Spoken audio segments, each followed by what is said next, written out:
Tak bedheki, Mas. Ya piye? Mi apa sing marai mumet? Mikir mobil gak lunas-lunas.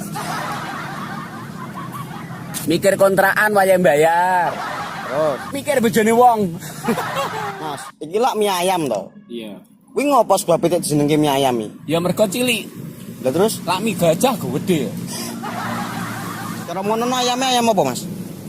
Ayam mati. Nah, ayam urip. Tarung. Mas ngopo ya mie ayam kok nganggone godhong sawi ya? Lah nek anggone godhong jati yo ilate gatel.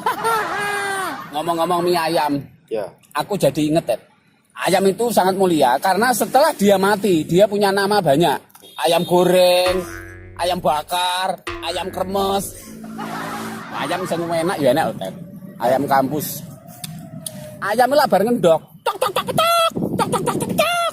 Bareng ngendok Ted. Ayam ibuku nang kampung, ayam lanang, ayam jago. Iso ngomong, tuku kerupuk. Ayam itu menyimpan pesan kepada kita Ted, untuk bersyukur. Contohnya ayam ku golek mangan ya. Dino iku mangan cukup dipangan wis. Ora enek ayam kok nggawa ember, nggawa karung, nggo mangan sesuk neh piye, ngono gak mikir ayam. Mergo dhek percaya karo sing gawe urip kalau rezeki kuwi enek.